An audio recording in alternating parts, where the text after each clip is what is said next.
श्री परमात्मने नमः। यथार्थ गीता श्रीमद्भगवद गीता अथ अष्टादशो अध्याय। ये गीता का अंतिम अध्याय है, जिसके पूर्वार्ध में योगेश्वर श्री कृष्ण द्वारा प्रस्तुत अनेक प्रश्नों का समाधान है तथा उत्तरार्ध गीता का उपसंहार है कि गीता से लाभ क्या है। 17वें अध्याय में आहार, तप, यज्ञ, दान तथा श्रद्धा का विभाग सहित स्वरूप बताया गया। उसी संदर्भ में त्याग के प्रकार शेष है। अर्जुन ने स्वयं एक प्रश्न रखा कि अर्जुन उवाच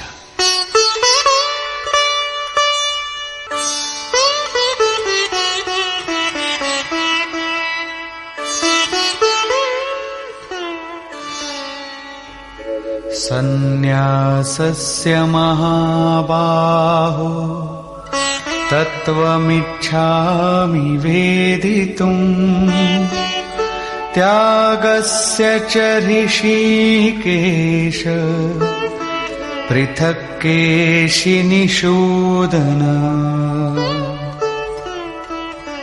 अर्जुन बोला, हे महाबाहो, हे हृदय के सर्वस्व, हे केशिनिषूदन, मैं सन्यास और त्याग के यथार्थ स्वरूप को पृथक पृथक जानना चाहता हूं। पूर्ण त्याग सन्यास है, जहां संकल्प और संस्कारों का भी समापन है, और इससे पहले साधना की पूर्ति के लिए उत्तरोत्तर आसक्ति का त्याग ही त्याग है। यहां दो प्रश्न हैं कि सन्यास के तत्व को जानना चाहता हूं और दूसरा है कि त्याग के तत्व को जानना चाहता हूं।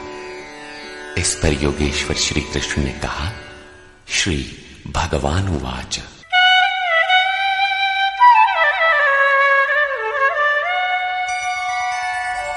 काम्यानां कर्मणां न्यासं सन्न्यासं कवयो विदुः सर्वकर्मफलत्यागं प्राहुस्त्यागं विचक्षणाः। अर्जुन, कितने ही पंडित जन काम्य कर्मों के त्याग को सन्यास कहते हैं और कितने ही विचार कुशल पुरुष संपूर्ण कर्म फलों के त्याग को त्याग कहते हैं। त्याज्यं दोषवदित्येके कर्म प्राहुर्मनीषिणः यज्ञदानतपः कर्म न त्याज्यमिति चापरे। कई एक विद्वान ऐसा कहते हैं कि सभी कर्म दोषयुक्त हैं, अतः त्याग देने योग्य हैं, और दूसरे विद्वान ऐसा कहते हैं कि यज्ञ, दान और तप त्यागने योग्य नहीं है। इस प्रकार अनेक मत प्रस्तुत करके योगेश्वर अपना भी निश्चित मत देते हैं।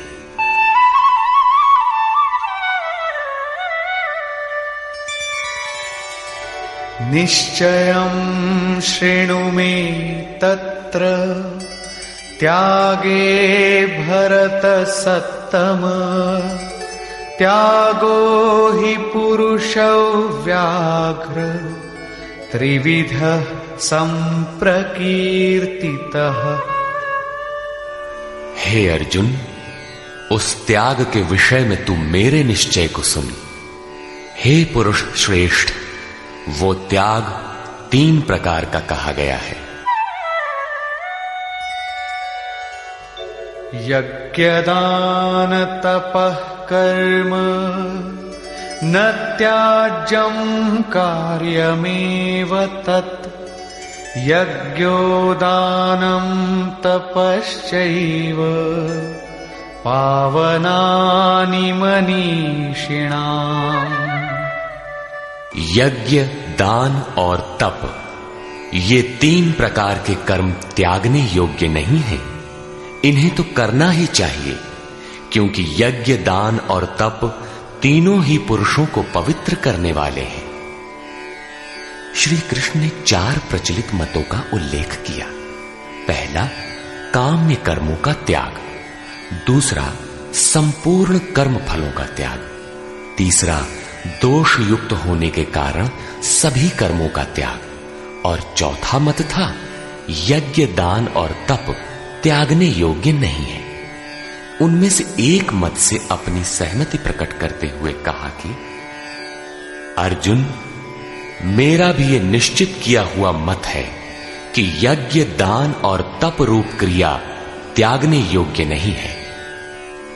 इससे सिद्ध है कि कृष्ण काल में भी कई मत प्रचलित थे, जिनमें एक यथार्थ था। उस काल में भी कई मत थे, आज भी है। महापुरुष जब दुनिया में आता है तो कई मतांतरों में से कल्याणकारी मत को निकालकर सामने खड़ा कर देता है। प्रत्येक महापुरुष ने यही किया है। श्री कृष्ण ने भी यही किया। उन्होंने कोई नया मार्ग नहीं बताया, बल्कि प्रचलित कई मतों के बीच सत्य को समर्थन देकर उसे स्पष्ट कर दिया।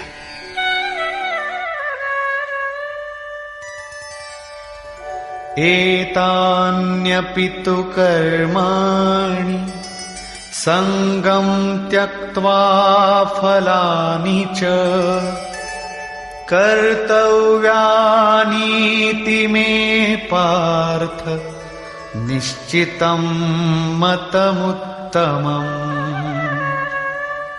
योगेश्वर श्री कृष्ण बल देकर कहते हैं, पार्थ, यज्ञ, दान और तप रूप कर्म आसक्ति और फल को त्याग कर अवश्य करना चाहिए।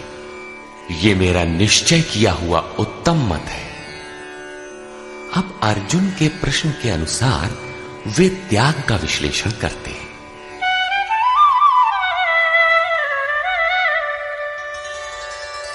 नियतस्य तु सन्न्यासः कर्मणो नोपपद्यते मोहात्तस्य परित्यागस्तामसः परिकीर्तितः।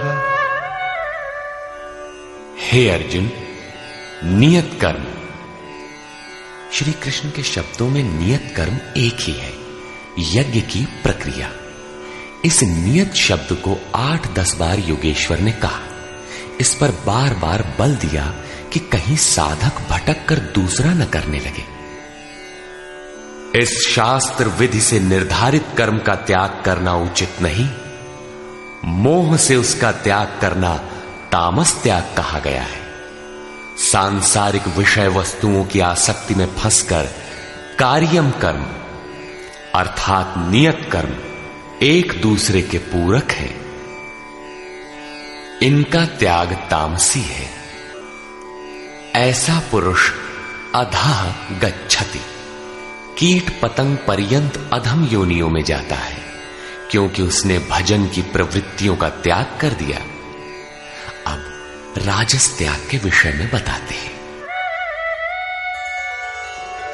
दुःखमित्येव यत्कर्म कायक्लेशभयात् त्यजेत् सकृत्वा राजसं त्यागं नैव त्यागफलं लभेत्। कर्म को दुखमय समझकर शारीरिक क्लेश के भय से उसका त्याग करने वाला व्यक्ति राजस त्याग को करके भी त्याग के फल को प्राप्त नहीं होता। जिससे भजन पार न लगे और काय क्लेश भयात, इस भय से कर्म को त्याग दे कि शरीर को कष्ट होगा, उस मनुष्य का त्याग राजसी है। उसे त्याग का फल परम शांति नहीं प्राप्त होती। तथा कार्यमित्येव यत्कर्म नियतं क्रियते अर्जुन संगं त्यक्त्वा फलं चैव सत्यागः सात्विको मतः। हे अर्जुन, करना कर्तव्य है ऐसा समझकर जो नियतम शास्त्र विधि से निर्धारित किया हुआ कर्म संग दोष और फल को त्याग कर किया जाता है, वही सात्विक त्याग है। अतः नियत कर्म करें और इसके सिवाय जो कुछ है उसका त्याग कर दें। ये नियत कर्म भी क्या करते ही रहेंगे या कभी इसका भी त्याग होगा? इस पर कहते हैं, अब अंतिम त्याग का रूप देखें।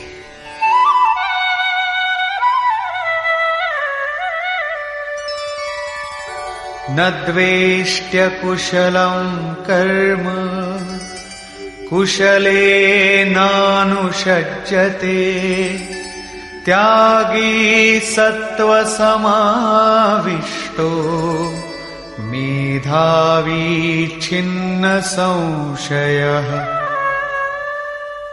हे अर्जुन, जो पुरुष अकुशलम कर्म अर्थात अकल्याणकारी कर्म से, शास्त्र नियत कर्म ही कल्याणकारी है, इसके विरोध में जो कुछ है इसी लोक का बंधन है, इसलिए अकल्याणकारी है, ऐसे कर्मों से द्वेष नहीं करता और अकल्याणकारी कर्म में आसक्त नहीं होता, जो करना था वो भी शेष नहीं है, ऐसा सत्व से संयुक्त पुरुष संशय रहित, ज्ञानवान और त्यागी है। उसने सब कुछ त्यागा है, लेकिन प्राप्ति के साथ वो पूर्ण त्याग ही सन्यास है। हो सकता है और कोई सरल रास्ता हो? इस पर कहते हैं, नहीं। नहि देहभृता शक्यं त्यक्तुं कर्माण्यशेषतः यस्तु कर्मफल त्यागी सत्यागीत्यभिधीयते।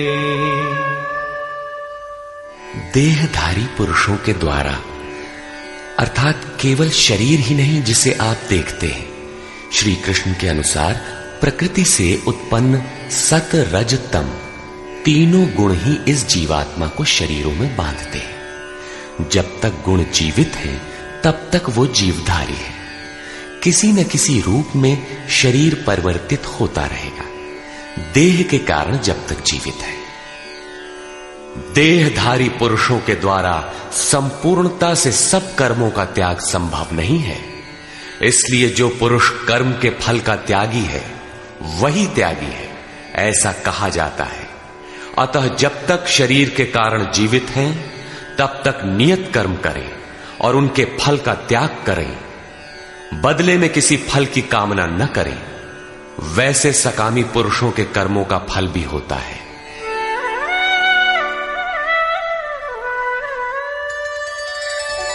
अनिष्टमिष्टं मिश्रञ्च त्रिविधं कर्मणः फलम् भवत्यत्यागिनां प्रीत्य न तु सन्न्यासिनां क्वचित्। सकामी पुरुषों के कर्मों का अच्छा, बुरा और मिला हुआ ऐसा 3 प्रकार का फल मरने के पश्चात भी होता है।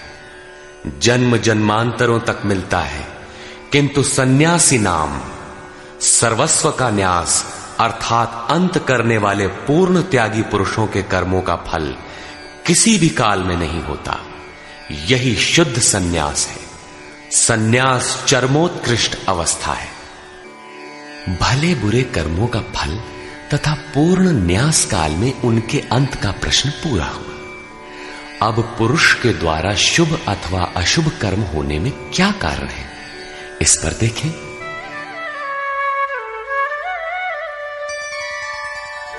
पंचैतानि महाबाहो कारणानि निबोध मे सांख्ये कृतान्ते प्रोक्तानि सिद्धये सर्वकर्मणाम्।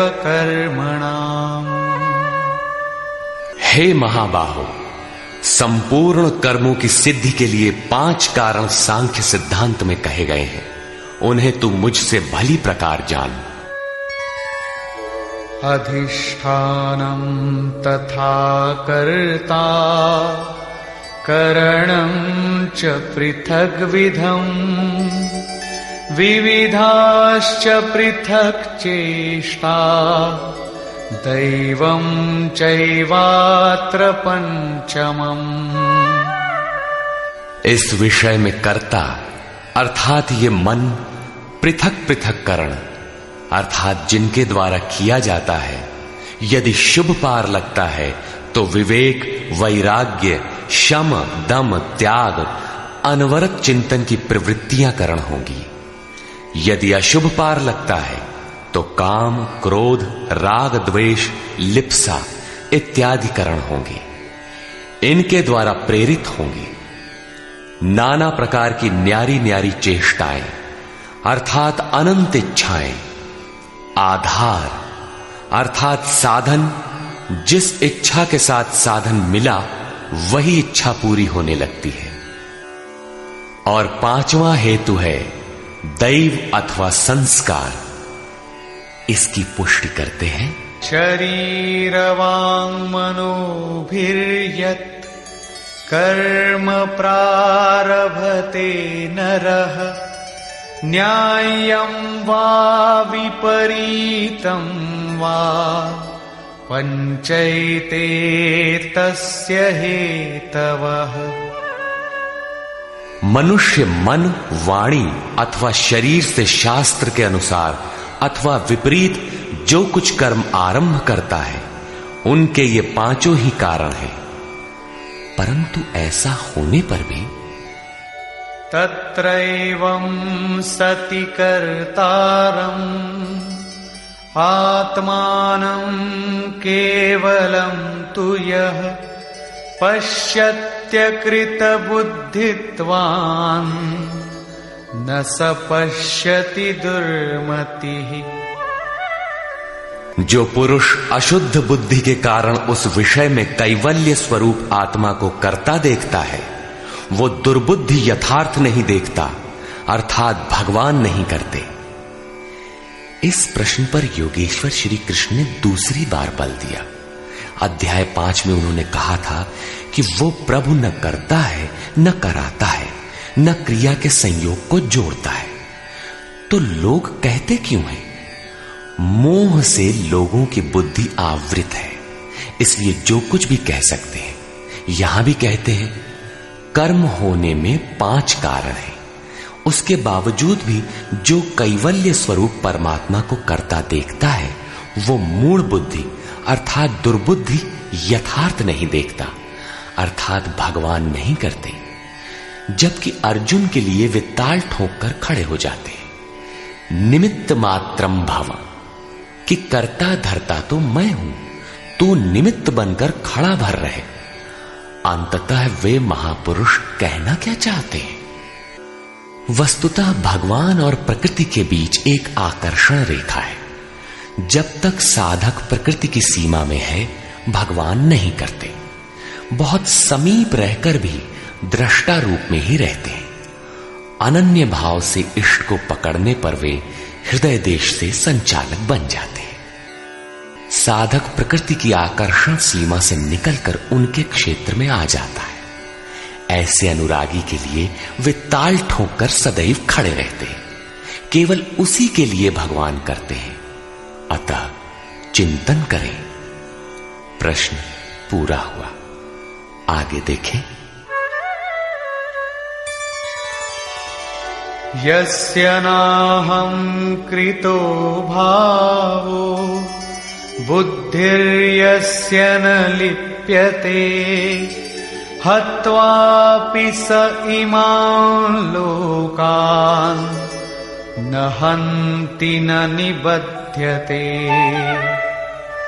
जिस पुरुष के अंतःकरण में मैं करता हूं ऐसा भाव नहीं है तथा जिसकी बुद्धि लिपायमान नहीं होती, वो पुरुष इन सब लोकों को मारकर भी वास्तव में न तो मारता है और न बंधता है। लोक संबंधी संस्कारों का विलय ही लोक संहार है। अब उस नियत कर्म की प्रेरणा कैसे होती है, इस पर देखें।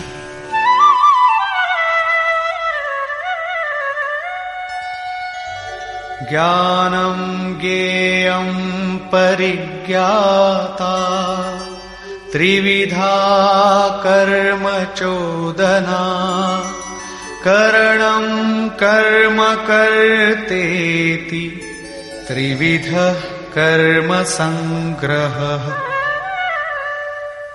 अर्जुन, परिज्ञाता अर्थात पूर्ण ज्ञाता महापुरुषों से ज्ञानम, उसको जानने की विधि से, और ज्ञेय, जानने योग्य वस्तु। श्री कृष्ण ने पीछे कहा, मैं ही ज्ञेय, जानने योग्य पदार्थ हूं, से कर्म करने की प्रेरणा मिलती है। पहले तो पूर्ण ज्ञाता कोई महापुरुष हो, उनके द्वारा उस ज्ञान को जानने की विधि प्राप्त हो, लक्ष्य ज्ञेय पर दृष्टि हो, तभी कर्म की प्रेरणा मिलती है। और कर्ता अर्थात मन की लगन, करण अर्थात विवेक, वैराग्य, शम, दम इत्यादि तथा कर्म की जानकारी से कर्म का संग्रह होता है, कर्म इकट्ठा होने लगता है। पीछे कहा गया था कि प्राप्ति के पश्चात उस पुरुष का कर्म किए जाने से कोई प्रयोजन नहीं होता और न छोड़ने से हानि ही होती है। फिर भी लोक संग्रह अर्थात पीछे वालों के हृदय में कल्याणकारी साधनों के संग्रह के लिए वो कर्म में बरतता है। कर्ता, करण और कर्म के द्वारा इनका संग्रह होता है। ज्ञान, कर्म और कर्ता के भी तीन तीन भेद हैं। ज्ञानम कर्म च कर्ता च त्रिधैव गुणभेदतः प्रोच्यते गुणसंख्यानि यथावत् शृणुतान्यपि। ज्ञान, कर्म तथा कर्ता भी गुणों के भेद से सांख्य शास्त्र में तीन तीन प्रकार के कहे गए हैं, उन्हें भी तू यथावत सुन। प्रस्तुत है पहले ज्ञान का भेद। सर्वभूतेषु येनैकं भावमव्ययमीक्षते अविभक्तं विभक्तेषु तज्ज्ञानं विद्धि सात्विकम्। अर्जुन, जिस ज्ञान से मनुष्य पृथक पृथक सब भूतों में एक अविनाशी परमात्म भाव को विभाग रहित एक रस देखता है, उस ज्ञान को तू सात्विक जान। ज्ञान प्रत्यक्ष अनुभूति है, जिसके साथ ही गुणों का अंत होना है। ये ज्ञान की परिपक्व अवस्था है। अब राजस ज्ञान देखें। पृथक्त्वेन तु यज्ज्ञानम् नानाभावान् पृथक्विधान् वेत्ति सर्वेषु भूतेषु तज्ज्ञानं विद्धि राजसम्। जो ज्ञान संपूर्ण भूतों में भिन्न प्रकार के अनेक भावों को अलग अलग करके जानता है कि ये अच्छा है, ये बुरे हैं, उस ज्ञान को तू राजस जान। ऐसी स्थिति है तो राजसी स्तर पर तुम्हारा ज्ञान है। अब देखें तामस ज्ञान।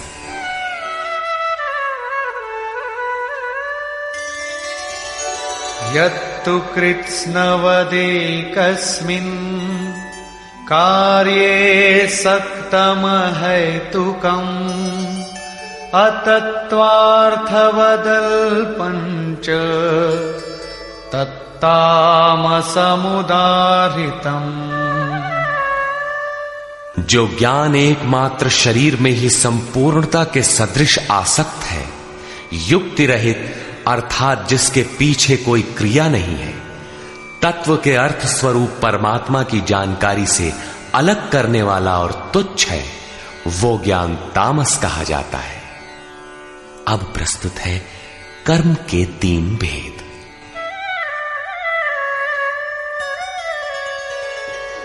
नियतं संगरहितं अरागद्वेषतः कृतम् अफलप्रेप्सुना कर्म यत्तत्सात्विकमुच्यते।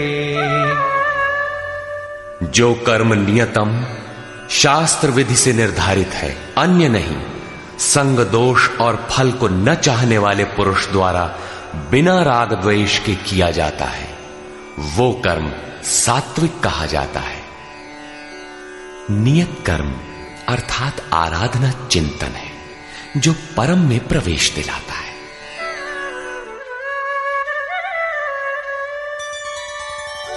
यत्तु कामेप्सुना कर्म साहंकारेण वा पुनः क्रियते बहुलायासं तद्राजसमुदारितम्। जो कर्म बहुत परिश्रम से युक्त है, फल को चाहने वाले और अहंकार युक्त पुरुष द्वारा किया जाता है, वो कर्म राजस कहा जाता है।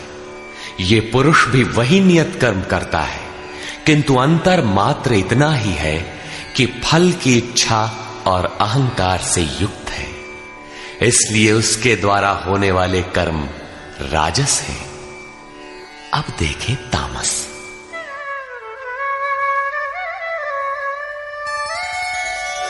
अनुबंधं क्षयं हिंसाम् अनवेक्ष्य च पौरुषम् मोहादारभ्यते कर्म यत्तत्तामसमुच्यते। जो कर्म अंततः नष्ट होने वाला है, हिंसा सामर्थ्य को न विचार कर केवल मोहवश आरंभ किया जाता है, वो कर्म तामस कहा है। स्पष्ट है कि ये कर्म शास्त्र का नियत कर्म नहीं है, उसके स्थान पर भ्रांति है। अब देखें कर्ता के लक्षण।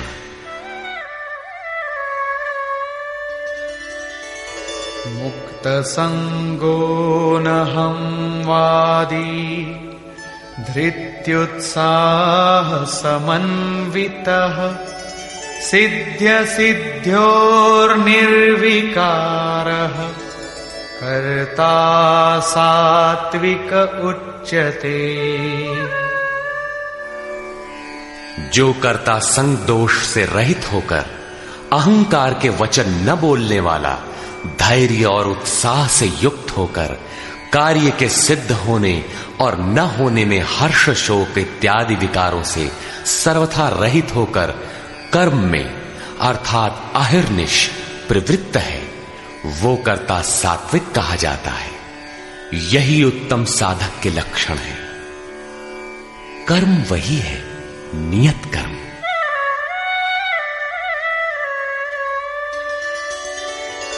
रागी कर्म फल प्रेप्सुः लुब्धो हिंसात्मको शुचिः हर्ष शोकान्वितः कर्ता राजसः परिकीर्तितः। आसक्ति युक्त कर्मों के फल को चाहने वाला, लोलुप, आत्माओं को कष्ट देने वाला, अपवित्र और हर्ष शोक से जो लिप्त है, वो कर्ता राजस कहा गया है।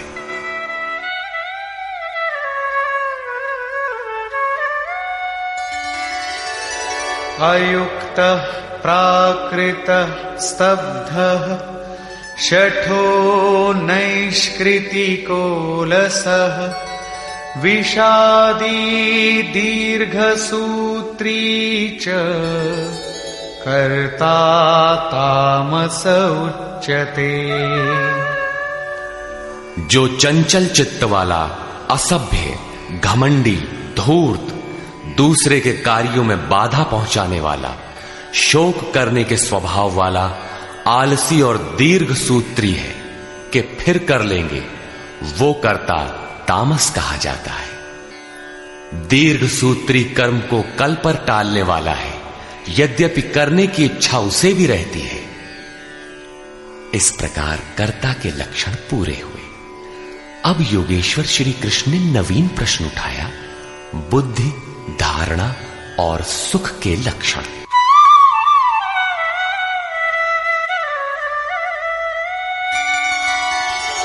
बुद्धेर्भेदं धृतेश्चैव गुणतस्त्रिविधं शृणु प्रोच्यमानमशेषेण पृथक्त्वेन धनंजय।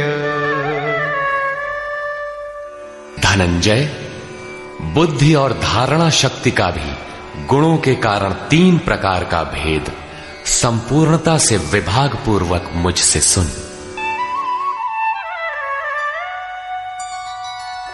प्रवृत्तिं च निवृत्तिं च कार्याकार्ये भयाभये बंधं मोक्षं च या वेत्ति बुद्धि सा पार्थ सात्विकी। पार्थ, प्रवृत्ति और निवृत्ति को, कर्तव्य और अकर्तव्य को, भय और अभय को तथा बंधन और मोक्ष को जो बुद्धि यथार्थ जानती है, वो बुद्धि सात्विकी है। अर्थात परमात्म पथ, आवागमन पथ दोनों की भली प्रकार जानकारी सात्विक बुद्धि है। यथा यया धर्ममधर्मं च कार्यं चाकार्यमेव च अयथावत् प्रजानाति बुद्धि सा पार्थ राजसी। पार्थ, जिस बुद्धि द्वारा मनुष्य धर्म और अधर्म को तथा कर्तव्य और अकर्तव्य को भी यथावत नहीं जानता, अधूरा जानता है, वो बुद्धि राजसी है। अब तामसी बुद्धि का स्वरूप देखें।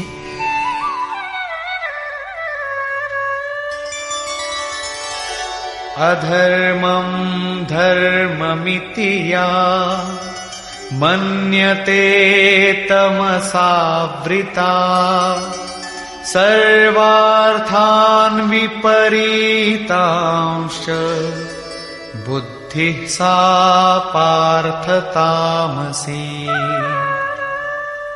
पार्थ, तमोगुण से ढकी हुई जो बुद्धि अधर्म को धर्म मानती है तथा संपूर्ण हितों को विपरीत ही देखती है, वो बुद्धि तामसी है।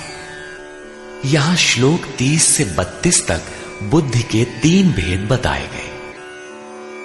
पहली बुद्धि तो किस कार्य से निवृत्त होना है और किस में प्रवृत्त होना है, कौन कर्तव्य है और कौन अकर्तव्य है, इसकी भली प्रकार जानकारी रखती है, वो बुद्धि सात्विक है। जो कर्तव्य अकर्तव्य को धूमिल ढंग से जानती है, यथार्थ नहीं जानती, वो राजसी बुद्धि है।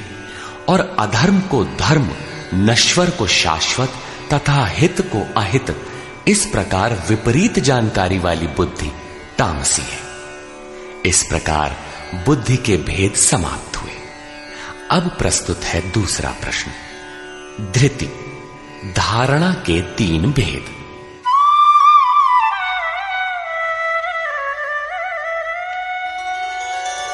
धृत्यायया धारयते मनः प्राणेन्द्रिय क्रिया योगेनाव्यभिचारिण्या धृतिः सा पार्थ सात्विकी। योगेन, यौगिक प्रक्रिया के द्वारा अव्यभिचारिणी, योग चिंतन के अलावा दूसरे किसी स्फुरण का आना व्यभिचार है। चित्त का बहक जाना व्यभिचार है। अतः ऐसी अव्यभिचारिणी धारणा से मनुष्य मन प्राण और इंद्रियों की क्रिया को जो धारण करता है वो धारणा सात्विकी है।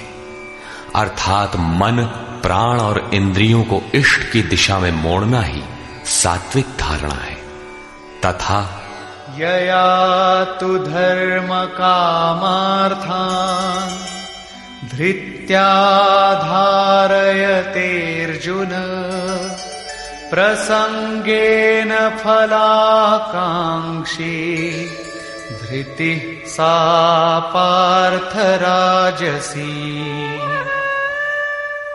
हे पार्थ, फल की इच्छा वाला मनुष्य अति आसक्ति से जिस धारणा के द्वारा केवल धर्म, अर्थ और काम को धारण करता है, अर्थात मोक्ष को नहीं, वो धारणा राजसी है। इस धारणा में भी लक्ष्य वही है, केवल कामना करता है, जो कुछ करता है उसके बदले में चाहता है। अब तामसी धारणा के लक्षण देखें।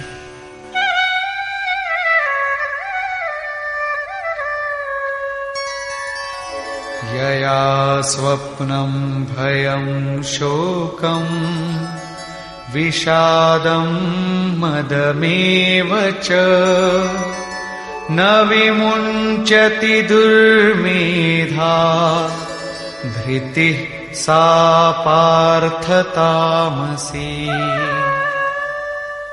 हे पार्थ, दुष्ट बुद्धि वाला मनुष्य जिस धारणा के द्वारा निद्रा, भय, चिंता, दुख और अभिमान को भी अर्थात नहीं छोड़ता, इन सबको धारण किए रहता है, वो धारणा तामसी है। ये प्रश्न पूरा हुआ। अगला प्रश्न है सुख।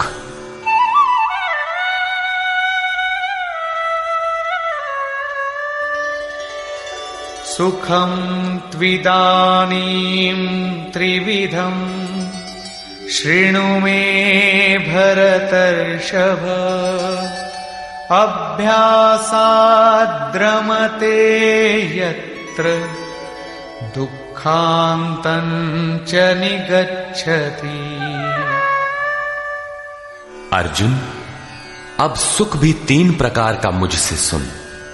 उनमें से जिस सुख में साधक अभ्यास से रमण करता है, अर्थात चित्त को समेटकर इष्ट में रमण करता है, और जो दुखों का अंत करने वाला है, तथा यत्तदग्रे विषमिव परिणामे मृतोपमम् तत्सुखं सात्विकं प्रोक्तम् आत्मबुद्धि प्रसादजम्। उपर्युक्त सुख साधन के आरंभ काल में ही यद्यपि विष के सदृश लगता है। प्रहलाद को सूली पर चढ़ाया गया, मीरा को विष मिला। कबीर कहते हैं, सुखिया सब संसार है, खाए और सोवे, दुखिया दास कबीर है, जागे और रोवे। अतः आरंभ में विष जैसा भासता है, परंतु परिणाम में अमृत तुल्य है, अमृत तत्व को दिलाने वाला है। अतः आत्म विषयक बुद्धि के प्रसाद से उत्पन्न हुआ सुख सात्विक कहा गया है। तथा विषयेन्द्रिय संयोगात् यत्तदग्रे मृतोपमम् परिणामे विषमिव तत्सुखं राजसं स्मृतम्। जो सुख विषय और इंद्रियों के संयोग से होता है, वो यद्यपि भोग काल में अमृत के सदृश लगता है, किंतु परिणाम में विष के सदृश है, क्योंकि जन्म मृत्यु का कारण है। वो सुख राजस कहा गया है। तथा यदग्रे चानुबंधे च सुखं मोहनमात्मनः निद्रालस्य प्रमादोत्थम्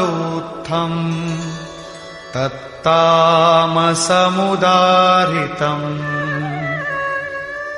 जो सुख भोग काल और परिणाम में भी आत्मा को मोह में डालने वाला है, निद्रा या निशा सर्वभूतानाम, जगत की निशा में अचेत रखने वाला है। आलस्य और व्यर्थ की चेष्टाओं से उत्पन्न वो सुख तामस कहा गया है। अब योगेश्वर श्री कृष्ण गुणों की पहुंच बताते हैं। न तदस्ति पृथिव्यां वा दिवि देवेषु वा पुनः सत्वं प्रकृतिजैर्मुक्तम् यदेभिः स्यात् त्रिभिर्गुणैः। अर्जुन, पृथ्वी में, स्वर्ग में अथवा देवताओं में ऐसा कोई भी प्राणी नहीं जो प्रकृति से उत्पन्न हुए तीनों गुणों से रहित हो, अर्थात ब्रह्मा से लेकर कीट पतंग यावन मात्र जगत क्षणभंगुर मरने जीने वाला है, तीनों गुणों के अंतर्गत है। अर्थात देवता भी तीनों गुणों का विकार है, नश्वर है। यहां वाय देवताओं को योगेश्वर ने चौथी बार लिया। अध्याय 7, 9, 17 तथा यहां 18वें अध्याय में इन सब का एक ही अर्थ है कि देवता तीनों गुणों के अंतर्गत है। जो इन्हें भजता है, नश्वर की पूजा करता है। भागवत में भी श्री ऋषभदेव जी के 9 योगीश्वर पुत्रों का प्रसिद्ध आख्यान है, जिसमें उपदेश देते हुए कहते हैं कि स्त्री पुरुष में प्रेम के लिए शंकर पार्वती की, आरोग्य के लिए अश्विनी कुमारों की, विजय के लिए इंद्र की तथा धन के लिए कुबेर की पूजा करें। इसी तरह विविध कामनाएं बताकर अंत में निर्णय देते हैं कि संपूर्ण कामनाओं की पूर्ति और मोक्ष के लिए तो एकमात्र नारायण की ही पूजा करनी चाहिए। तुलसी मूलहि सींचिए, फूलई फलई अघाई। अस्तु सर्वव्यापक प्रभु का स्मरण करें, जिसकी पूर्ति के लिए सद्गुरु की शरण, निष्कपट भाव से प्रश्न और सेवा एकमात्र उपाय है। आसुरी और दैवी संपद अंतःकरण की 2 वृत्तियां हैं, जिसमें दैवी संपद परम देव परमात्मा का दिग्दर्शन कराती है, इसलिए दैवी कही जाती है। किंतु ये भी तीनों गुणों के ही अंतर्गत है। गुण शांत होने के पश्चात इनकी भी शांति हो जाती है। तत्पश्चात उस आत्म तृप्त योगी के लिए कोई भी कर्तव्य शेष नहीं रह जाता। अब प्रस्तुत है पीछे से आरंभ हुआ प्रश्न, वर्ण व्यवस्था। वर्ण जन्म प्रधान है अथवा कर्मों से पाई जाने वाली अंतःकरण की योग्यता का नाम है। इस पर देखें। ब्राह्मण क्षत्रिय विशां शूद्राणां च परन्तप कर्माणि प्रविभक्तानि स्वभाव प्रभवैर्गुणैः। हे परंतप, ब्राह्मण, क्षत्रिय, वैश्य और शूद्रों के कर्म स्वभाव से उत्पन्न गुणों द्वारा विभक्त किए गए हैं। स्वभाव में सात्विक गुण होगा तो आप में निर्मलता होगी, ध्यान समाधि की क्षमता होगी। तामसी गुण होगा तो आलस्य, निद्रा, प्रमाद रहेगा। उसी स्तर से आपसे कर्म भी होगा।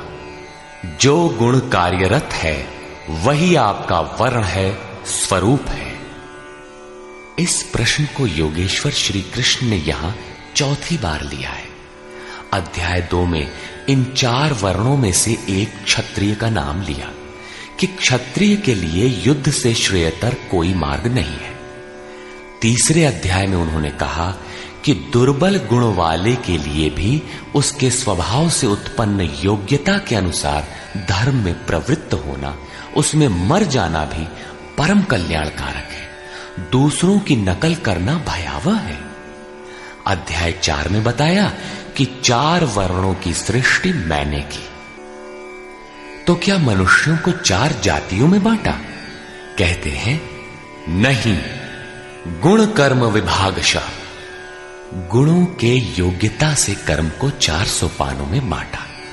यहां गुण एक पैमाना है, उसके द्वारा माप कर कर्म करने की क्षमता को 4 भागों में बांटा।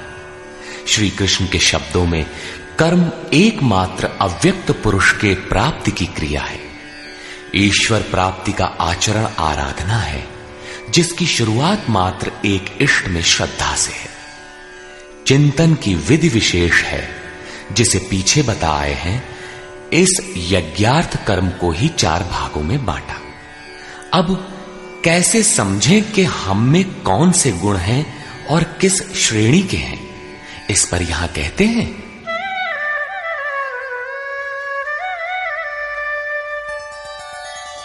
शमो दमस्तपः शौचम् क्षान्तिरार्जवमेव च ज्ञानं विज्ञानमास्तिक्यम् ब्रह्म कर्म स्वभावजम्।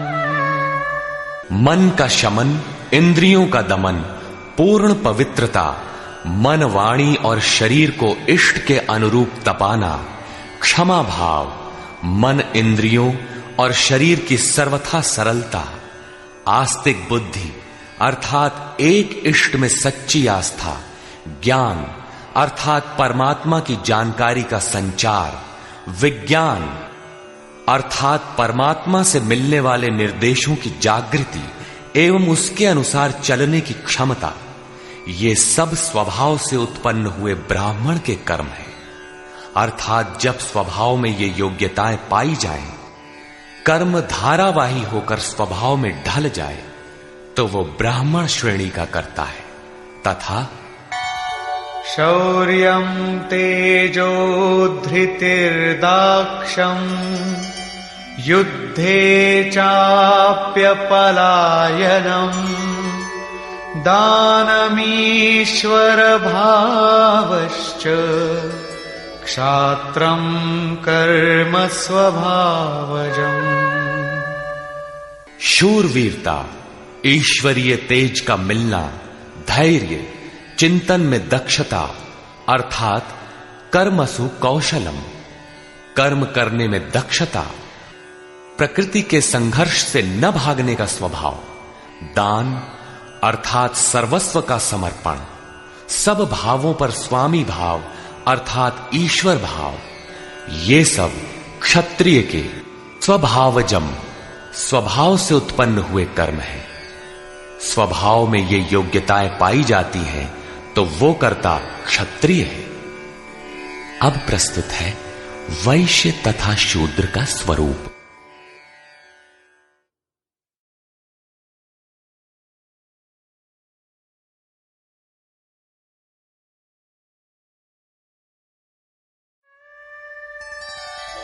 कृषिगौरक्ष्यवाणिज्यम् वैश्यकर्म स्वभावजम् परिचर्यात्मकं कर्म शूद्रस्यापि स्वभावजम्। कृषि, गोरक्षा और व्यवसाय वैश्य के स्वभाव जन्य कर्म है। गोपालन ही क्यों, भैंस को मार डालें, बकरी न रखें, ऐसा कुछ नहीं है। सुदूर वैदिक वाडहमय में गो शब्द अंतःकरण एवं इंद्रियों के लिए प्रचलित था। गोरक्षा का अर्थ है इंद्रियों की रक्षा।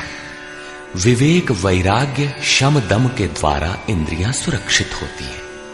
काम, क्रोध, लोभ, मोह के द्वारा ये विभक्त हो जाती हैं, क्षीण हो जाती हैं। आत्मिक संपत्ति ही स्थिर संपत्ति है। ये अपना निज धन है, जो एक बार साथ हो जाने पर सदैव साथ देती है। प्रकृति के द्वंद्वों में से उनका शनैः शनैः संग्रह करना व्यवसाय है। विद्याधनम सर्वधन प्रधानम, इसे अर्जित करना वाणिज्य है। खेती, शरीर ही एक क्षेत्र है।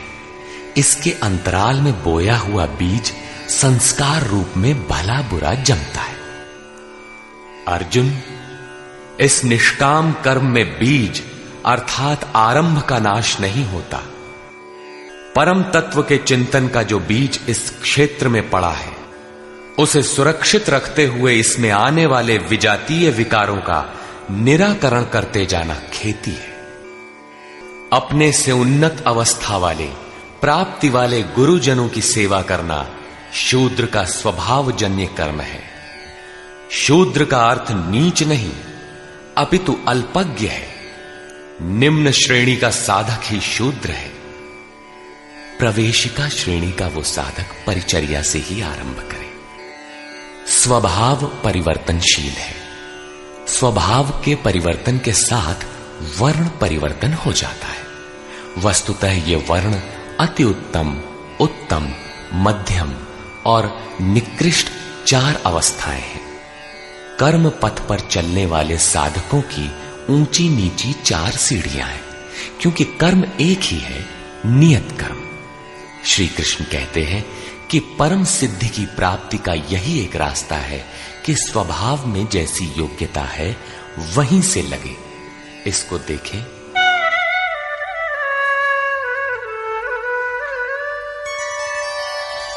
स्वे स्वे कर्मण्यभिरतः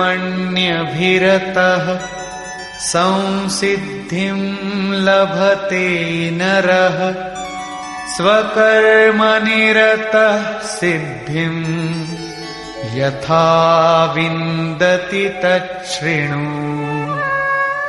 अपने अपने स्वभाव में पाई जाने वाली योग्यता के अनुसार कर्म में लगा हुआ मनुष्य संसिद्धिम, भगवत प्राप्ति रूपी परम सिद्धि को प्राप्त होता है। पहले भी कहे आए हैं, इस कर्म को करके तू परम सिद्धि को प्राप्त होगा। कौन सा कर्म करके? अर्जुन, तू शास्त्र विधि से निर्धारित कर्म, यज्ञार्थ कर्म कर। अब स्वकर्म करने की क्षमता के अनुसार कर्म में लगा हुआ मनुष्य परम सिद्धि को किस प्रकार प्राप्त होता है, वो विधि तुम मुझसे सुन। ध्यान दे। यतः प्रवृत्तिर्भूतानां येन सर्वमिदं ततं स्वकर्मणा तमभ्यर्च्य सिद्धिं विन्दति मानवः। जिस परमात्मा से सब भूतों की उत्पत्ति हुई, जिससे ये संपूर्ण जगत व्याप्त है, उस परमेश्वर को स्वकर्मणा, अपने स्वभाव से उत्पन्न हुए कर्म के द्वारा अर्चन कर परम सिद्धि को प्राप्त होता है। अतः परमात्मा की भावना और परमात्मा का ही सर्वांगीण अर्चन और क्रमशः चलना आवश्यक है। जैसे कोई बड़ी कक्षा में बैठ जाए तो छोटी भी खो देगा और बड़ी तो मिलेगी ही नहीं। अतः इस कर्म पथ पर सोपानशः चलने का विधान है। जैसे अध्याय 18 के 6 श्लोक में। इसी पर पुनः बल देते हुए कहते हैं कि आप अल्पज्ञ ही क्यों ना हो, वहीं से आरंभ करें। वो विधि है परमात्मा के प्रति समर्पण।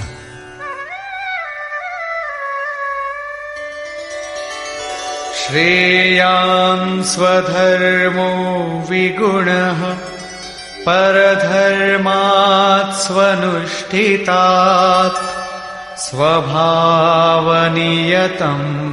कर्म कुर्वन्नाप्नोति किल्बिषम्। अच्छी प्रकार अनुष्ठान किए हुए दूसरे के धर्म से गुण रहित भी स्वधर्म परम कल्याणकारक है। स्वभाव नियतम, स्वभाव से निर्धारित किया हुआ कर्म करता हुआ मनुष्य पाप अर्थात आवागमन को प्राप्त नहीं होता। प्रायः साधकों को उच्चाटन होने लगता है कि हम सेवा करते ही रहेंगे, वे तो ध्यानस्थ हैं, अच्छे गुणों के कारण उनका सम्मान है, तुरंत वे नकल करने लगते हैं। श्री कृष्ण के अनुसार नकल या ईर्ष्या से कुछ मिलेगा नहीं। अपने स्वभाव से कर्म करने की क्षमता के अनुसार कर्म करके ही कोई परम सिद्धि पाता है, छोड़कर नहीं।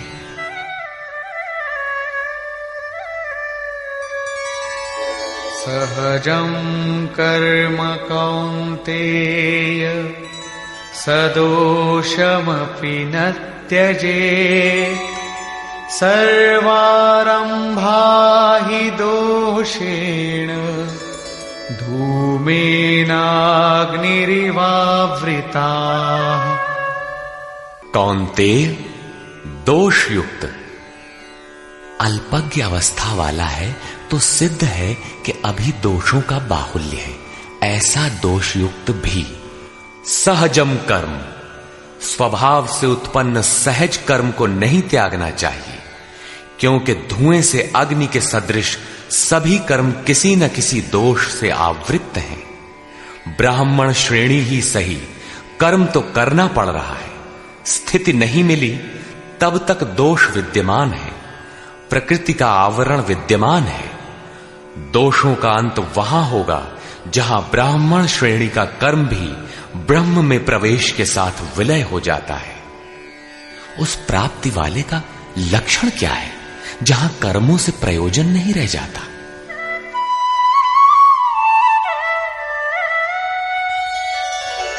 असक्त बुद्धि सर्वत्र जितात्मा विगत स्पृहः नैष्कर्म्य सिद्धिं परमां संन्यासेनाधिगच्छति। सर्वत्र आसक्ति से रहित बुद्धि वाला, स्पृहा से सर्वथा रहित, जीते हुए अंतःकरण वाला पुरुष सन्यासी नाम सर्वस्व के न्यास की अवस्था में परम नैष्कर्म्य की सिद्धि को प्राप्त होता है। यहां सन्यास और परम नैष्कर्म्य सिद्धि पर्याय है।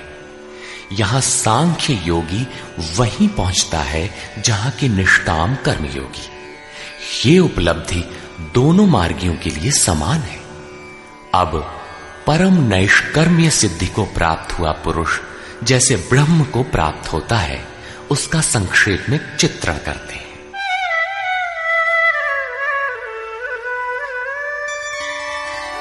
सिद्धिं प्राप्तो यथा ब्रह्म तथाप्नोति निबोध मे समासेनैव कौन्तेय निष्ठा ज्ञानस्य या परा।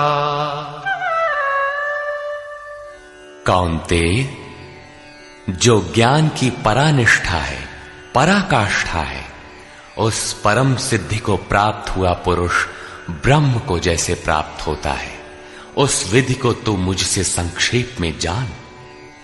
अगले श्लोक में वही विधि बता रहे हैं, ध्यान दें। बुद्ध्या विशुद्धया युक्तो धृत्यात्मानं नियम्य च शब्दादीन् विषयांस् त्यक्त्वा रागद्वेषौ व्युदस्य च विविक्तसेवी लघ्वाशी यत वाक्कायमानसः ध्यानयोगपरो नित्यम् वैराग्यं समुपाश्रितः। अर्जुन, विशेष रूप से शुद्ध बुद्धि से युक्त एकांत और शुभ देश का सेवन करने वाला, साधना में जितना सहायक हो उतना ही आहार करने वाला, जीते हुए मन, वाणी और शरीर वाला, दृढ़ वैराग्य को भली प्रकार प्राप्त हुआ पुरुष, निरंतर ध्यान योग के परायण और ऐसी धारणा से युक्त, अर्थात इसी सब को धारण करने वाला, तथा अंतःकरण को वश में करके शब्दादिक विषयों को त्याग कर राग द्वेष को नष्ट करके तथा अहंकारं बलं दर्पं कामं क्रोधं परिग्रहं विमुच्य निर्ममः शान्तो ब्रह्मभूयाय कल्पते। अहंकार, बल, घमंड, काम, क्रोध, बाह्य वस्तुओं और आंतरिक चिंतनों का त्याग कर ममता रहित शांत अंतःकरण हुआ पुरुष पर ब्रह्म के साथ एक ही भाव होने के लिए योग्य होता है। आगे देखें।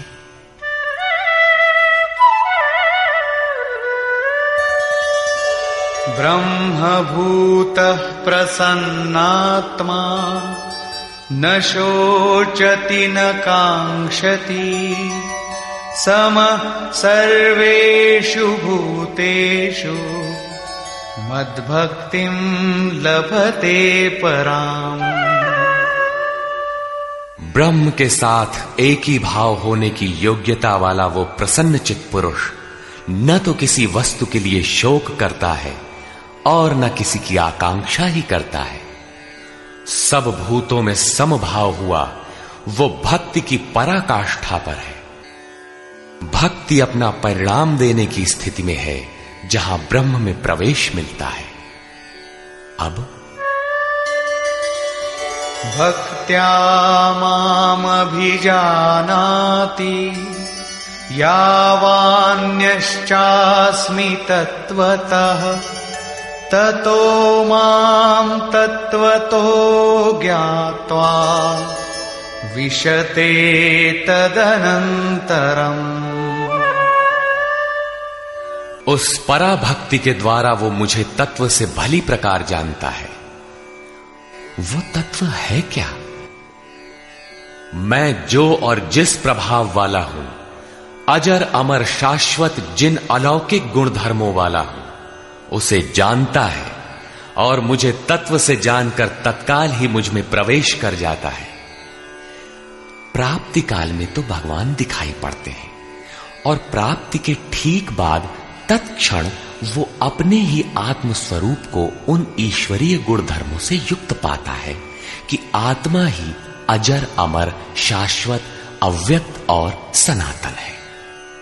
अहंकार, बल, दर्प, काम, क्रोध, मद, मोह इत्यादि प्रकृति में गिराने वाले विकार जब सर्वथा शांत हो जाते हैं और विवेक, वैराग्य, शम, दम, एकांत सेवन, ध्यान इत्यादि ब्रह्म में प्रवेश दिलाने वाली योग्यताएं जब पूर्णतया परिपक्व हो जाती हैं, उस समय वो ब्रह्म को जानने योग्य होता है।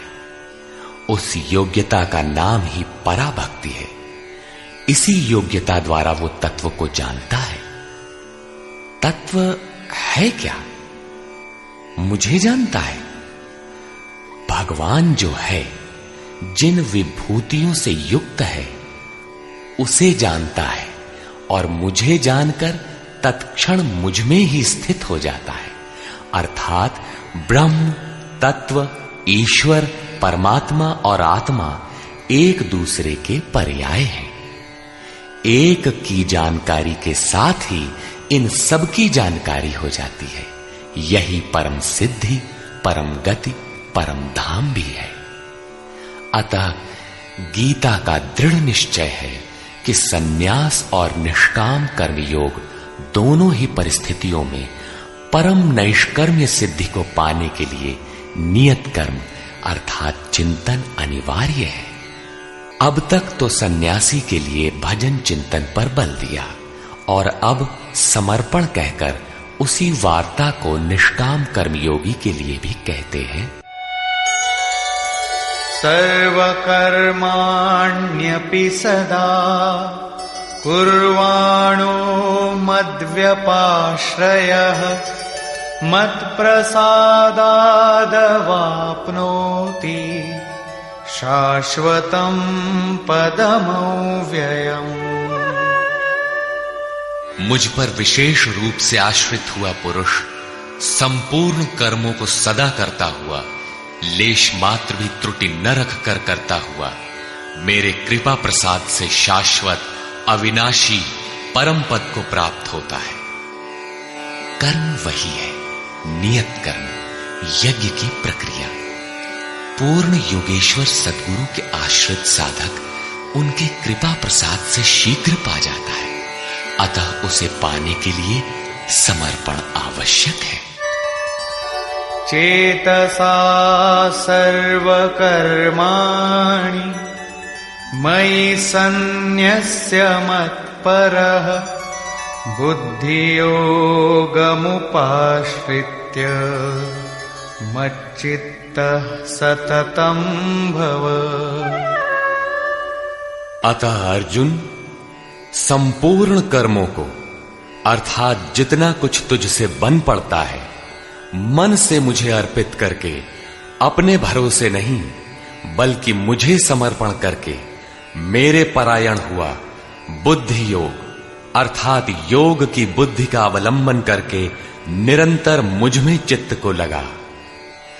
योग एक ही है जो सर्वथा दुखों का अंत करने वाला और परम तत्व परमात्मा में प्रवेश दिलाने वाला है।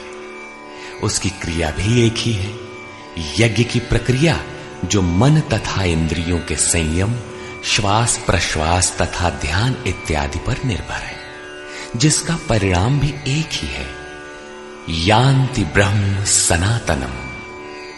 इसी पर आगे कहते हैं,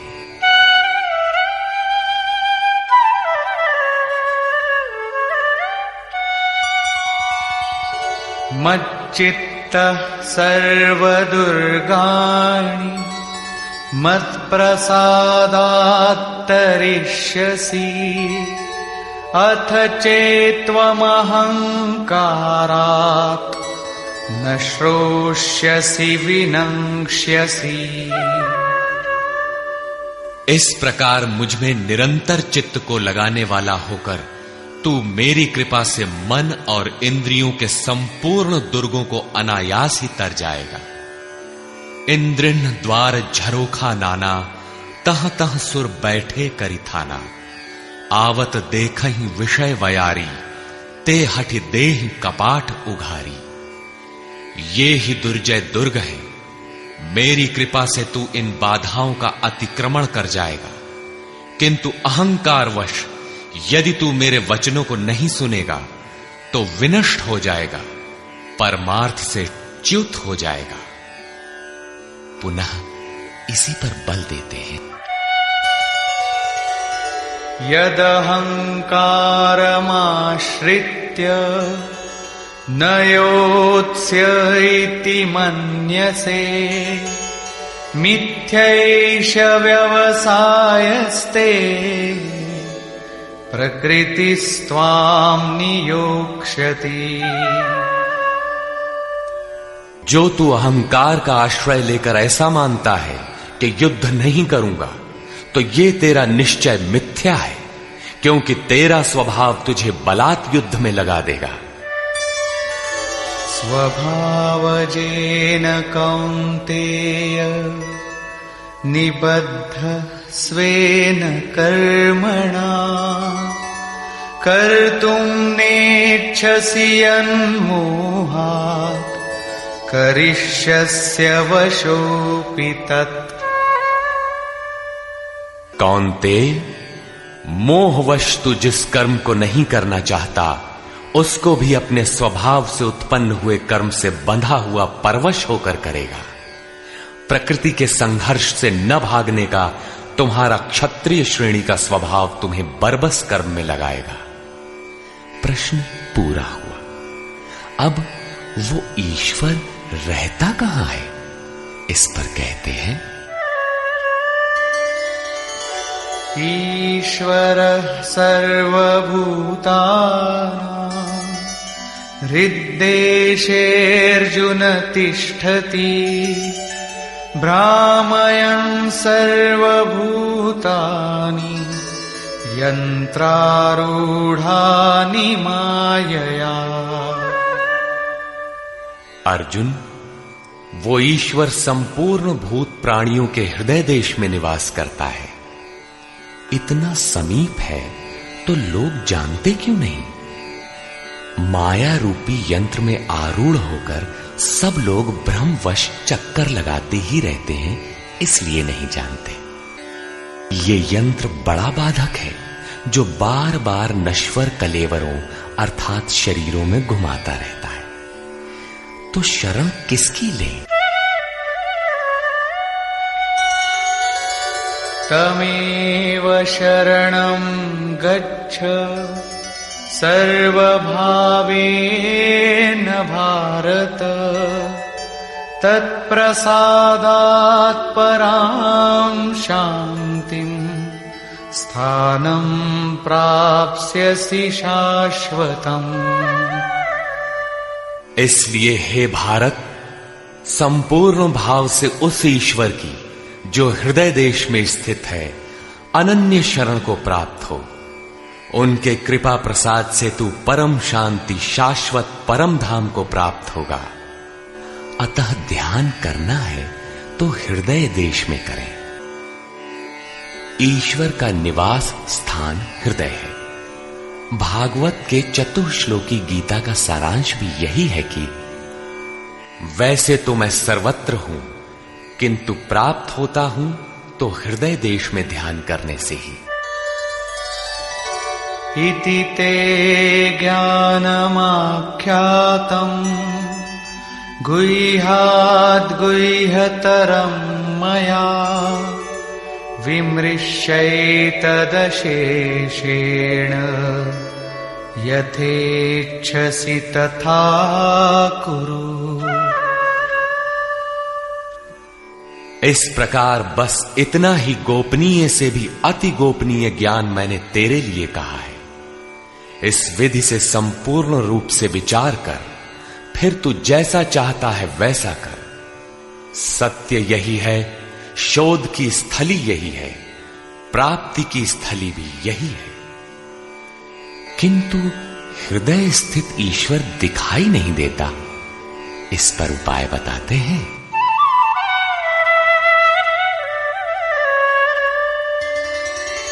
सर्वगुह्यतमं भूयः शृणु मे परमं वचः, इष्टोऽसि मे दृढमिति ततो वक्ष्यामि ते हितम्।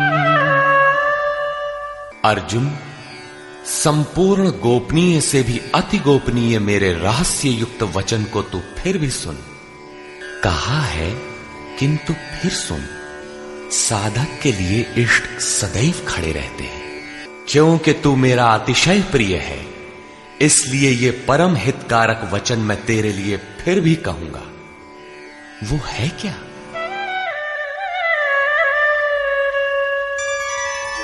मन्मना भव मद्भक्तो मद्याजी मां नमस्कुरु, मामे वैष्यसि सत्यं ते प्रतिजाने प्रियोऽसि मे।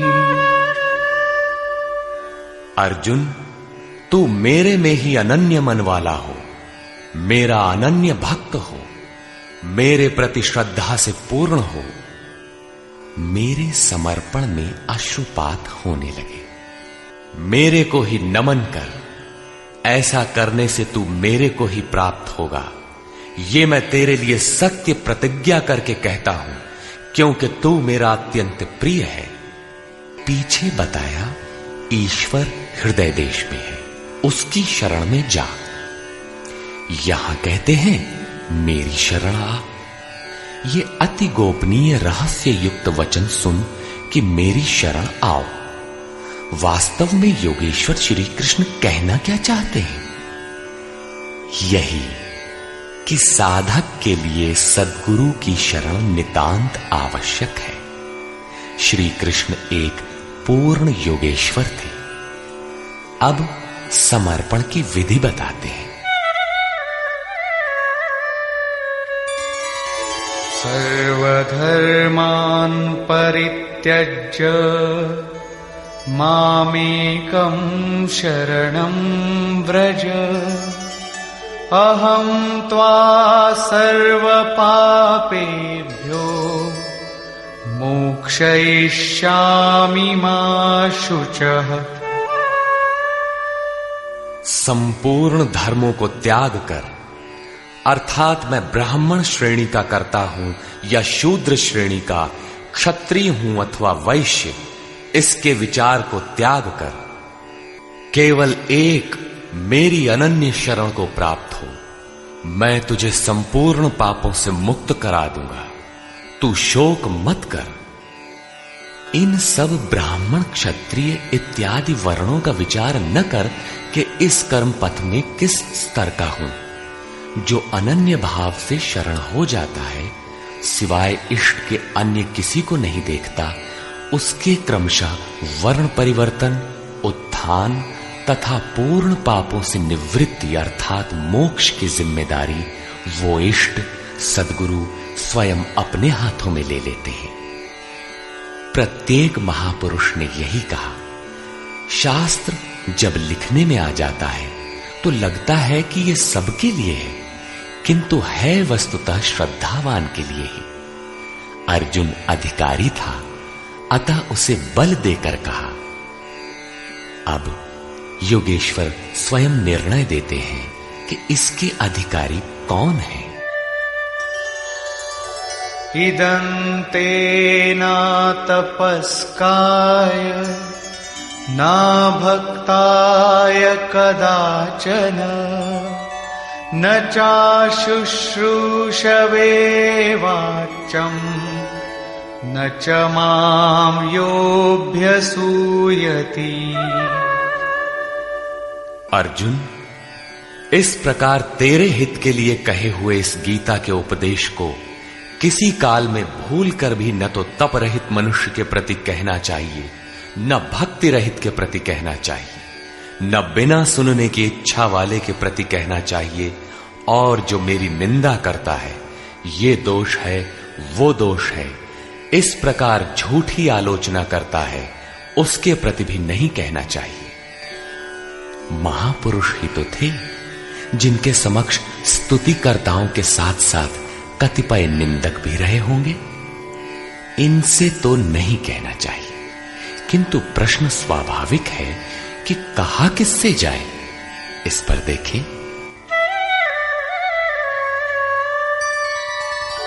यैमं परमं गुह्यं मद्भक्तेष्वभिधास्यति भक्तिं मयि परां कृत्वा मामे वैष्यत्य संशयः। जो मनुष्य मुझ में परम प्रेम करके इस परम रहस्य युक्त गीता के उपदेश को मेरे भक्तों में कहेगा, वो निसंदेह मुझे ही प्राप्त होगा। अर्थात वो भक्त मुझे ही प्राप्त होगा जो सुन लेगा, क्योंकि उपदेश को भली प्रकार सुनकर हृदयंगम कर लेगा तो उस पर चलेगा तथा पार पा जाएगा। अब उस उपदेशकर्ता के लिए कहते हैं।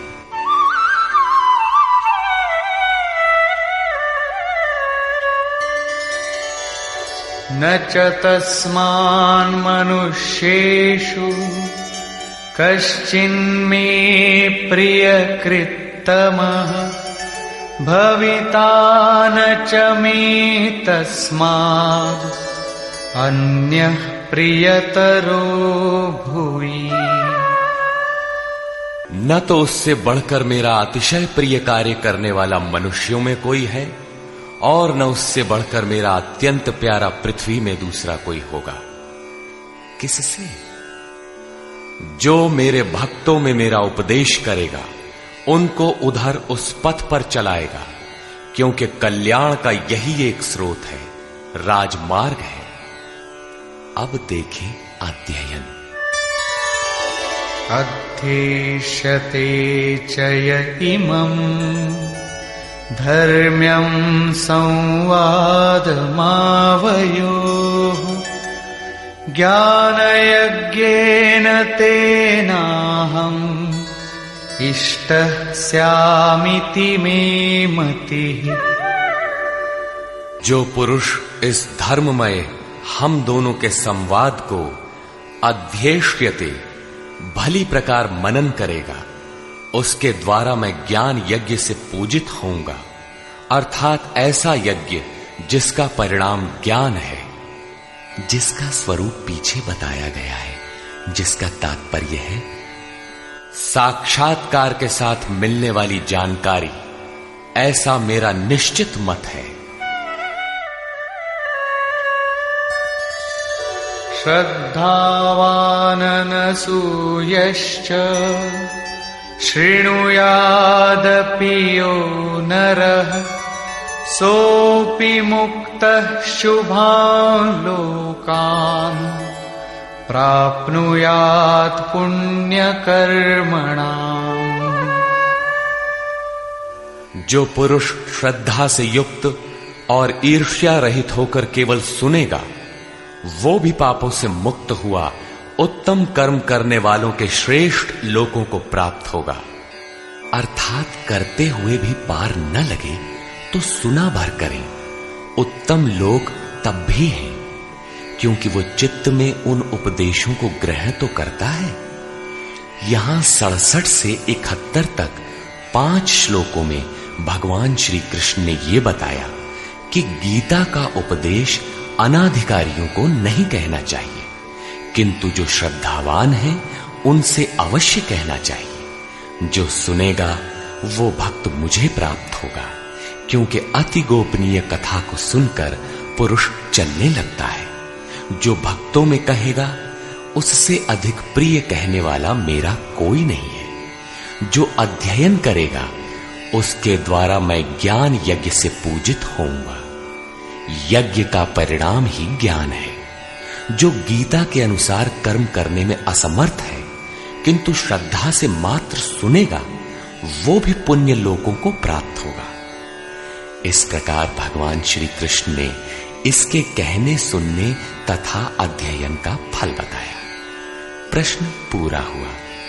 अब अंत में वे अर्जुन से पूछते हैं कि कुछ समझ में आया?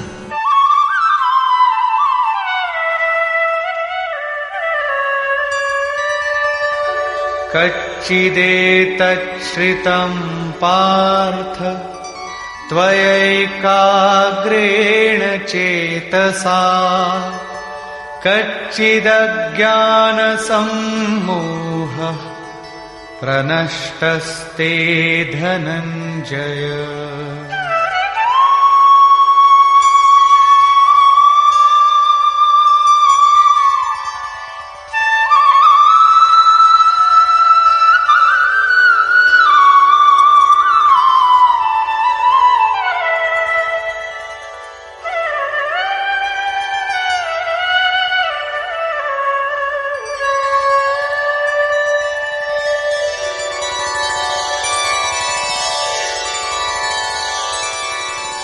हे पार्थ, क्या मेरा ये वचन तूने एकाग्रचित्त होकर सुना?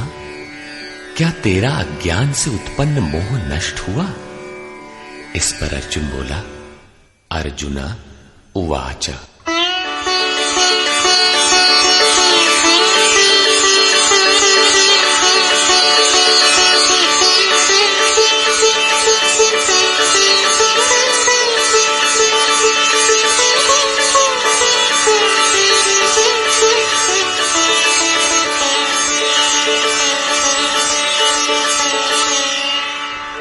नष्टो मोहः स्मृतिर्लब्धा त्वत्प्रसादान्मयाच्युत स्थितोऽस्मि गतसन्देहः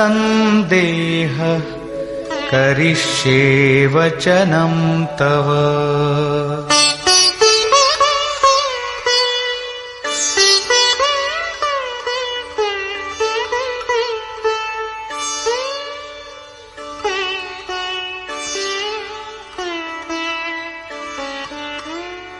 च्युत अर्थात जो सत्य से कभी च्युत नहीं होते, आपकी कृपा से मेरा मोह नष्ट हो गया है, मुझे स्मृति प्राप्त हुई है, मुझे याद है, अब मैं संशय रहित हुआ स्थित हूं और आपकी आज्ञा का पालन करूंगा। अर्जुन का समाधान हो गया। साथ ही योगेश्वर श्री कृष्ण के श्रीमुख से निःसृत वाणी का उपसंहार हुआ। इस पर संजय बोला, 11वें अध्याय में विराट रूप का दर्शन करा लेने पर योगेश्वर श्री कृष्ण ने कहा था कि अर्जुन, अनन्य भक्ति के द्वारा मैं इस प्रकार देखने को, जैसा तूने देखा है, तत्व से जानने तथा प्रवेश करने को सुलभ हूं। अध्याय 11 के 54वें श्लोक में इस प्रकार दर्शन करने वाले साक्षात मेरे स्वरूप को प्राप्त हो जाते हैं। और यहां भी अर्जुन से पूछते हैं कि क्या तुम्हारा मोह नष्ट हुआ? अर्जुन ने कहा कि मेरा मोह नष्ट हो गया, मैं अपनी स्मृति को प्राप्त हो गया हूं, आप जो कहते हैं वही करूंगा। दर्शन के साथ तो अर्जुन को मुक्त हो जाना चाहिए था। वस्तुतः अर्जुन को तो जो होना था हो गया, किंतु शास्त्र भविष्य में आने वाली पीढ़ी के लिए होता है, उसका उपयोग आप सबके लिए है। संजय उवाच।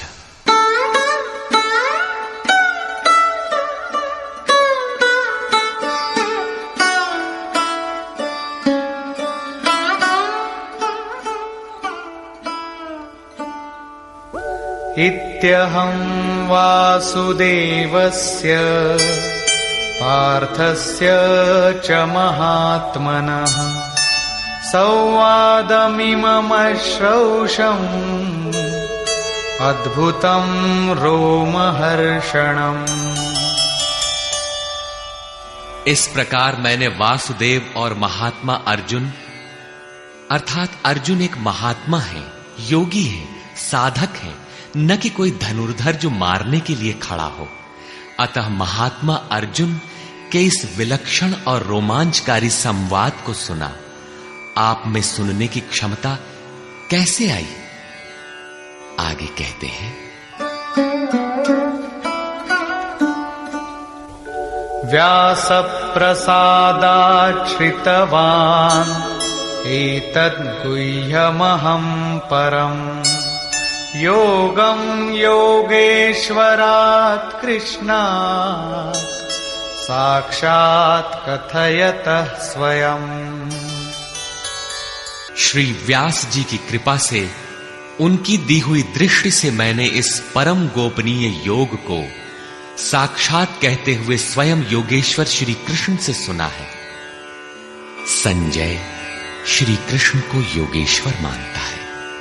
जो स्वयं योगी हो और दूसरों को भी योग प्रदान करने की क्षमता रखता हो, वो योगेश्वर है। राजन् संस्मृत्य संस्मृत्य संवादमिममद्भुतम् केशवार्जुनयोः पुण्यम् हृष्यामि च मुहुर्मुहुः। हे राजन धृतराष्ट्र, केशव और अर्जुन के इस परम कल्याणकारक और अद्भुत संवाद को पुनः स्मरण करके मैं बारंबार हर्षित हो रहा हूं। अतः इस संवाद को सदैव स्मरण करना चाहिए और इसी स्मृति से प्रसन्न रहना चाहिए। अब उनके स्वरूप का स्मरण कर संजय कहते हैं,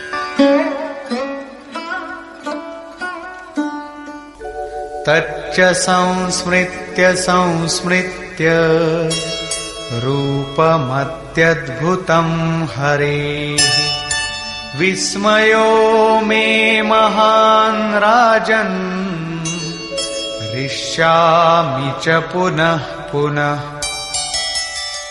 हे राजन, हरि के अर्थात जो शुभाशुभ सर्व का हरण कर स्वयं शेष रहते हैं, उन हरि के अति अद्भुत रूप को पुनः पुनः स्मरण करके मेरे चित्त में महान आश्चर्य होता है और मैं बारंबार हर्षित होता हूं। इष्ट का स्वरूप बार बार स्मरण करने की वस्तु है। अंत में संजय निर्णय देते हैं।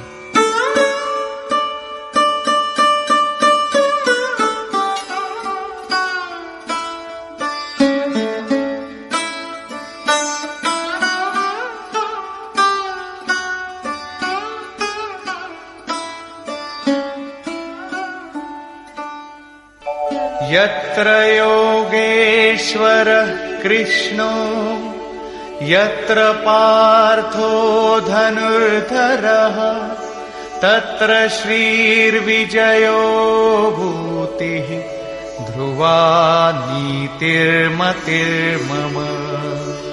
तत्र श्रीर्विजयो भूतिः ध्रुवा नीतिर्मतिर्मम।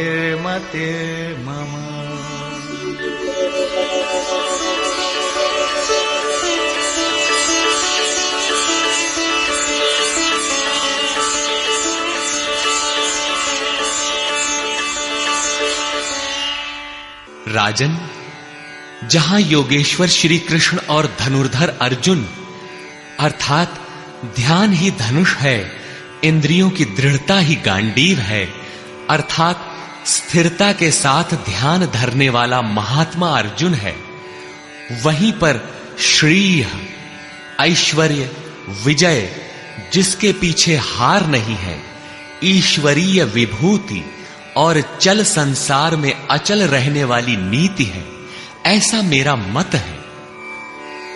आज तो धनुर्धर अर्जुन है नहीं, ये नीति विजय विभूति तो अर्जुन तक सीमित रह गई, तत्सामयिक थी यह तो द्वापर में ही समाप्त हो गई।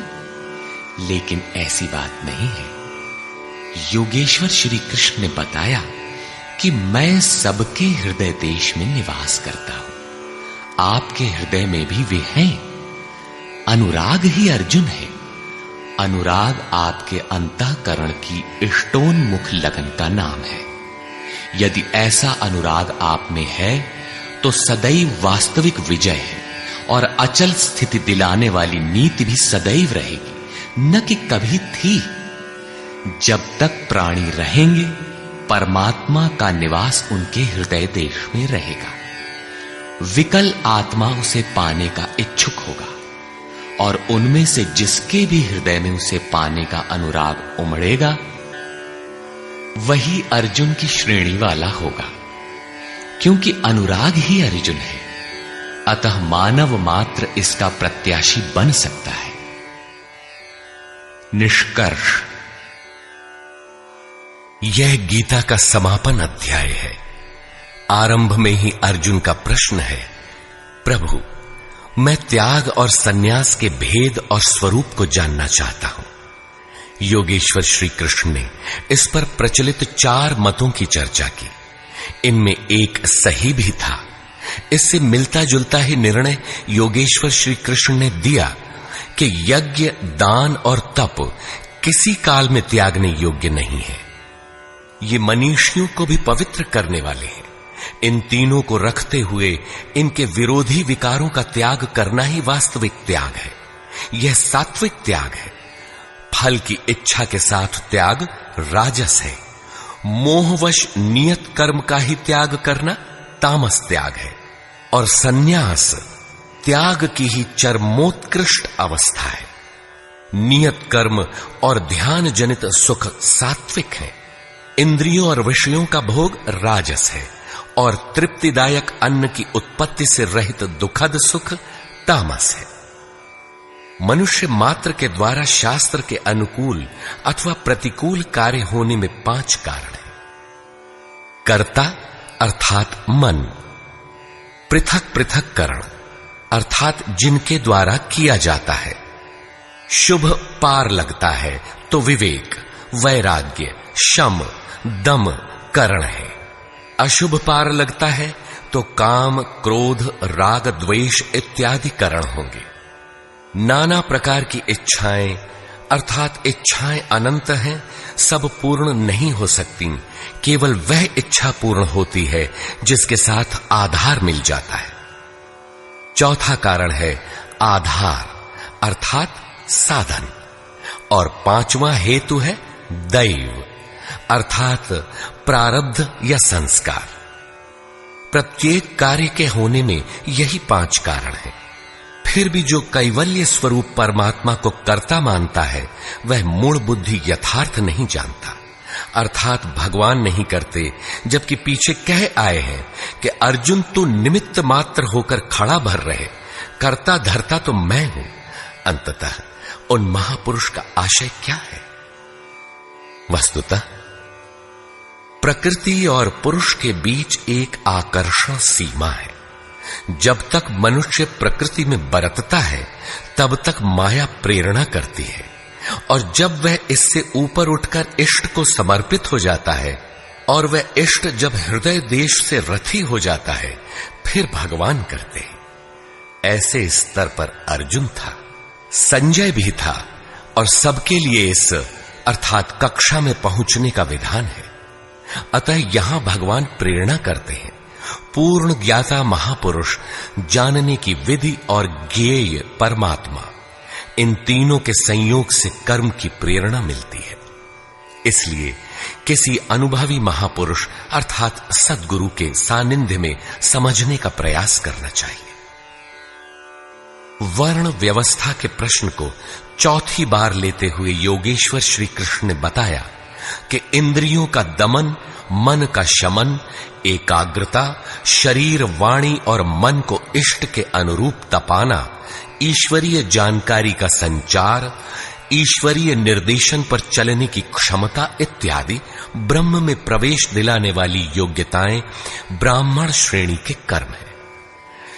शौर्य, पीछे न हटने का स्वभाव, सब भावों पर स्वामी भाव, कर्म में प्रवृत्त होने की दक्षता क्षत्रिय श्रेणी का कर्म है। इंद्रियों का संरक्षण, आत्मिक संपत्ति का संवर्धन इत्यादि वैश्य श्रेणी के कर्म है, और परिचर्या शूद्र श्रेणी का कर्म है। शूद्र का अर्थ है अल्पज्ञ। अल्पज्ञ साधक जो नियत कर्म चिंतन में 2 घंटे बैठकर 10 मिनट भी अपने पक्ष में नहीं पाता। शरीर अवश्य बैठा है, लेकिन जिस मन को टिकना चाहिए वह तो हवा से बातें कर रहा है। ऐसे साधक का कल्याण कैसे हो? उसे अपने से उन्नत अवस्था वालों की अथवा सद्गुरु की सेवा करनी चाहिए। शनैः शनैः उसमें भी संस्कारों का सृजन होगा, वह गति पकड़ लेगा। अतः इस अल्पज्ञ का कर्म सेवा से ही प्रारंभ होगा। कर्म एक ही है, नियत कर्म, चिंतन। उसके कर्ता की 4 श्रेणियां अति उत्तम, उत्तम, मध्यम और निकृष्ट ही ब्राह्मण, क्षत्रिय, वैश्य और शूद्र हैं। मनुष्य को नहीं बल्कि गुणों के माध्यम से कर्म को 4 भागों में बांटा गया। गीतोक्त वर्ण इतने में ही है। तत्व को स्पष्ट करते हुए उन्होंने कहा कि अर्जुन, उस परम सिद्धि की विधि बताऊंगा जो ज्ञान की परानिष्ठा है। विवेक, वैराग्य, शम, दम, धारावाही चिंतन और ध्यान की प्रवृत्ति इत्यादि ब्रह्म में प्रवेश दिला देने वाली सारी योग्यताएं जब परिपक्व हो जाती हैं और काम, क्रोध, मोह, राग, द्वेषादि प्रकृति में घसीट कर रखने वाली प्रवृत्तियां जब पूर्णतः शांत हो जाती हैं, उस समय वह व्यक्ति ब्रह्म को जानने योग्य होता है। उसी योग्यता का नाम पराभक्ति है। पराभक्ति के द्वारा ही वह तत्व को जानता है। तत्व है क्या? तो बताया, मैं जो हूं, जिन विभूतियों से युक्त हूं, उसको जानता है। अर्थात परमात्मा जो है अव्यक्त, शाश्वत, अपरिवर्तनशील, जिन अलौकिक गुण धर्मों वाला है, उसे जानता है और जानकर वह तत्क्षण मुझ में स्थित हो जाता है। अतः तत्व है परम तत्व, न कि 5 या 25 तत्व। प्राप्ति के साथ आत्मा उसी स्वरूप में स्थित हो जाता है, उन्हीं गुण धर्मों से युक्त हो जाता है। ईश्वर का निवास बताते हुए योगेश्वर श्री कृष्ण ने कहा, अर्जुन, वह ईश्वर संपूर्ण भूतों के हृदय देश में निवास करता है, किंतु माया रूपी यंत्र में आरूढ़ होकर लोग भटक रहे हैं, इसलिए नहीं जानते। अतः अर्जुन, तू हृदय में स्थित उस ईश्वर की शरण जा। इससे भी गोपनीय एक रहस्य और है कि संपूर्ण धर्मों की चिंता छोड़कर तू मेरी शरण में आ, तू मुझे प्राप्त होगा। यह रहस्य अनाधिकारी से नहीं कहना चाहिए, जो भक्त नहीं है उससे नहीं कहना चाहिए, लेकिन जो भक्त है उससे अवश्य कहना चाहिए। उससे दुराव रखें तो उसका कल्याण कैसे होगा? अंत में योगेश्वर श्री कृष्ण ने पूछा, अर्जुन, मैंने जो कुछ कहा उसे तूने भली प्रकार सुना, समझा? तुम्हारा मोह नष्ट हुआ कि नहीं? अर्जुन ने कहा, भगवन, मेरा मोह नष्ट हो गया है। मैं अपनी स्मृति को प्राप्त हो गया हूं। आप जो कुछ कहते हैं वही सत्य है और अब मैं वही करूंगा। संजय, जिसने इन दोनों के संवाद को भली प्रकार सुना है, अपना निर्णय देता है कि श्री कृष्ण महायोगेश्वर और अर्जुन एक महात्मा है।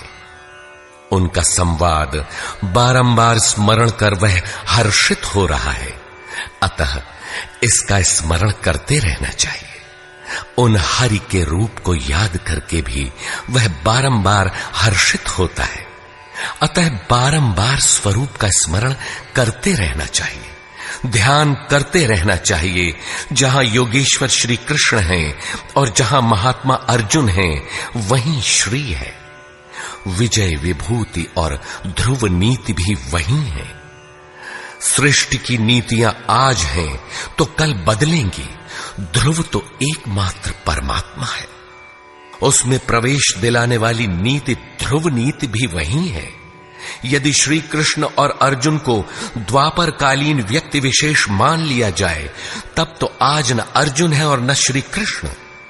आपको न विजय मिलनी चाहिए और न विभूति, तब तो गीता आपके लिए व्यर्थ है। लेकिन नहीं, श्री कृष्ण एक योगी थे। अनुराग से पूरित हृदय वाला महात्मा ही अर्जुन है। ये सदैव रहते हैं और रहेंगे। श्री कृष्ण ने अपना परिचय देते हुए कहा कि मैं हूं तो अव्यक्त, लेकिन जिस भाव को प्राप्त हूं वह ईश्वर सबके हृदय देश में निवास करता है।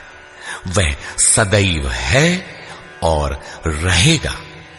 सबको उसकी शरण जाना है। शरण जाने वाला ही महात्मा है, अनुरागी है, और अनुराग ही अर्जुन है। इसके लिए किसी स्थित प्रज्ञ महापुरुष की शरण जाना नितांत आवश्यक है, क्योंकि वही इसके प्रेरक हैं। इस अध्याय में सन्यास का स्वरूप स्पष्ट किया गया कि सर्वस्व का न्यास ही सन्यास है। केवल बाना धारण कर लेना सन्यास नहीं है, बल्कि इसके साथ एकांत का सेवन करते हुए नियत कर्म में अपनी शक्ति समझकर अथवा समर्पण के साथ सतत प्रयत्न अपरिहार्य है। प्राप्ति के साथ संपूर्ण कर्मों का त्याग ही सन्यास है, जो मोक्ष का पर्याय है। यही सन्यास की पराकाष्ठा है। अतः ओम तत्सदिति श्रीमद्भगवद्गीतासूपनिषत्सु ब्रह्म विद्यायाम योग शास्त्रे श्री कृष्णार्जुन संवादे संन्यास योगो नाम 18 अध्यायः। इस प्रकार स्वामी अड़गड़ानंद कृत श्रीमद्भगवद्गीता के भाष्य यथार्थ गीता का 18वां अध्याय पूर्ण होता है। हरि ओम तत्सत्।